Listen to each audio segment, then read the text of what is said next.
Hello everyone, hope this finds you well. Guess what? You're halfway through the instruction or coming up on it. This is for class number 4 and I'm going to include class number 7 and 8 in this video because there are similarities. Class 4 is about psychometry, holding an item owned by someone else and receiving information and verbally giving it. Yeah, it's big.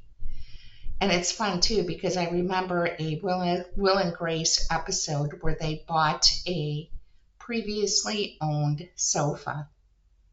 And one of the characters kept getting information from that sofa about the previous owners. Isn't that fun? You know, I think that might be stretching it a little bit, but it's still fun to think about.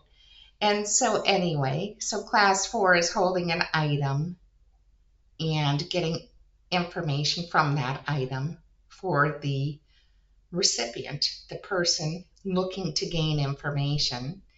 Class 7 and 8 is similar. It's billets. Class 7 is writing the person's name down on a billet, and then a question, which I've discussed in the book already, that it can't be the question about what's the meaning of life, because wow, don't we all want that answer, right?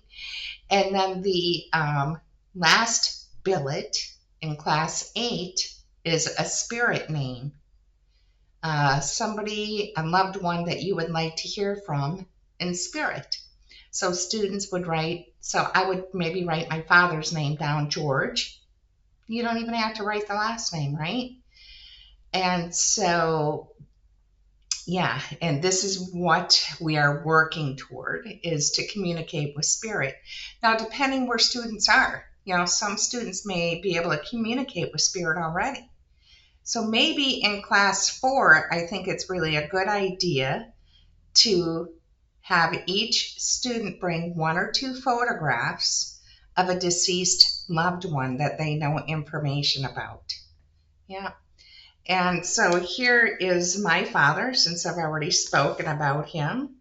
And what you would do is the person would show the picture of their deceased loved one, and then you would take turns going around the room giving information. And maybe one thing that could be said about this is he looks like he's a very serious young man. And look. And it does kind of look like he is, isn't it? Well, and the person who knows their spirit loved one can say yes or no. And then you just keep going around the circle, if you get what I'm saying. And so maybe the second person says, oh, I get an idea that he used to go bowling a lot.